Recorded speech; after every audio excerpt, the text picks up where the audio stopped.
Today's the day I start recording my audiobook, and I feel the need to do it only because you can't really explain anything to people on a one-on-one, person-to-person basis unless they see it all or at least get a good gist of it at once. What I mean by that is if I don't come out with a book or something talking about the experience in general, like at least a lot of it, I can't just keep listening to if I can't just start talking to somebody about what is really going on and have them be like, well, this and this. Oh, in my opinion is this. In my opinion is this. In my opinion is this. Because the more people start saying that this is what they think it is, I have to say, yeah, that's right too, because that's what you think it is, and because you think that to whatever root you believe it to be is what it is. Everything that you see, everything like if you think that's the sidewalk, is the sidewalk. If you believe that you could concentrate your focus so much that you could manipulate that sidewalk with your mind and turn it up, pick it up into the air and powderize it into sand, and then make the whole everything you see in your vision could clear away, whoosh, and do nothing but bright blue sky, and you were floating. Like if you could do that, you wouldn't be here right now, because in order to take on a human form, you give up the ability to do that. But what you are underneath yourself is that you can do anything you want to in a non-physical way, but you forgot that you could do that. So now you're in a physical way that was manifested through spirit and earth and ground and all the elements that we have, and you think that you're your name and you're your title and you're all these things, because we are each individually taking on a persona and a role so that we can experience things how it would be to someone in your location, your shape, size, weight, height, sex, age, all those kind of things. All those details cause a new experience. So all you are is the atmosphere and the earth and the universe all combined together as one, living as different people, entities, beings, creatures, monsters, ideas as one, to keep evolving and creating new experiences, instead of what we're doing is revolving and doing the same experience over and over with different people doing the same things over and over and over and over again. So as you would take physical ingredients and make new things, the more new things they are, the more invisible ingredients and visible ingredients there are. So let's say cellular energy and stuff like that in the air. There's the possibility for stuff like cellular dust and cellular traffic and cellular entities that have to fight through fiber optic bad guys, like weird stuff like that. Like the more we expand our mind and expand our thoughts and expand that, we can create more. But what we want to do is try to focus on things that in the physical world are beneficial to us, not just distracting. And all we've been doing is doing distractions. The idea of money was one of the hugest distractions, and now everyone thinks that's the biggest deal, at least in certain areas of the world, and it's beginning to spread. We're not beginning to, it's been spreading. So I can't really say anything's beginning to do anything, because it's all been doing it all along.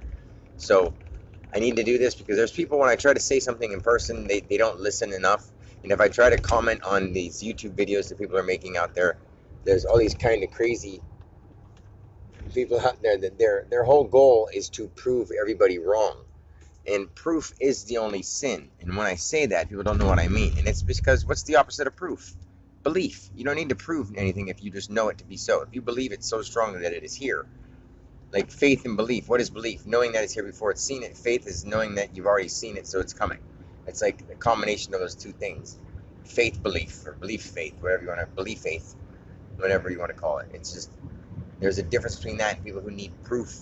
You got to prove yourself. What are you talking about? And he said, because I said, I had this message that I put on a YouTube video, and the person answered back saying, you're from Pennsylvania. What do you know about podunk cobbler recipe and mash?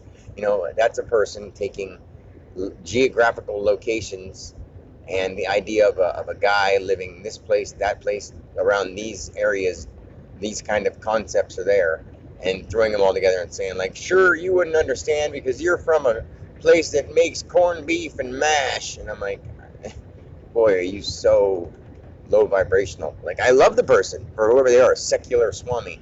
I have no offense at all towards any comment anyone says, because I get where they're coming from. because everyone is just so deluded by what they've seen that they can't really grasp that a human being would understand the divine. But that's because I silenced my mind and focused my effort and studied and studied and tried and tried. And instead of just trying to look to prove things wrong, I opened up my heart and my mind and I did all of the things that I needed to do. I cleaned my health, I cleaned my mind, I cleaned my life. And then you open your heart and your mind, your belief, your spirit to that energy, and then it comes through. And it's always there. It's always been there. It's never been gone. It's been every molecule of your existence and everything around you in the world. It's that. It's producing it.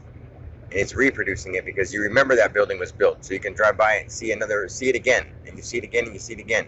And if you really understood the power of your mind, you could focus the energies to destroy the building with your mind. But why would you do that? You wouldn't. Because what you do is you accept things. You say, oh, because we as one people are doing these things, so I'm trying to accept them, explain to people what we're doing before they keep doing things that we don't need or harming each other when they don't need to. Because you can't just magically make things that are there disappear. You can do certain things, but then people will wonder what the hell's going on, and you'll confuse people, and then you'll end up being a freak, and that's why people don't do that. You don't want to focus on destroying things with your mind and lifting things with your mind power, because you can do that, but why do that? Just to freak people out and scare people. Like, I'm working on certain things for myself, just so I can do it for myself, because I'm interested in it. Not because I want to impress anybody, not because I want to prove anything, but because for myself I wanted to do it. Not even a proof to myself. Like, I believe I can do everything and anything because I've experienced everything. Like, flying through the sky is not a big deal. Even in a human body, not a big deal. They will do that.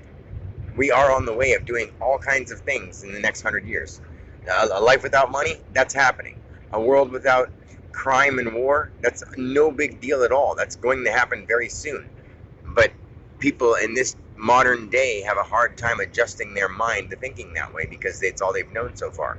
And it's uncomfortable to think a thought, even if it's a thought like the world is going to be peaceful and there's no more war. People are like, no way, no way. There's always been war. There's got to be war. There's going to be war. Because that's all they know so far.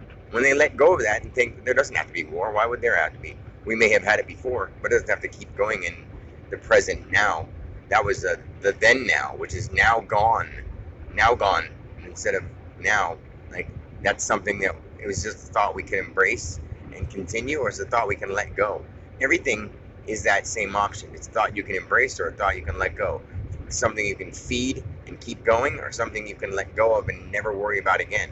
And once you get it out of your mind and leave it out of your mind, and if it comes back to your mind, knock it away until there's no way it's going to come back because it's so far gone, it's gone.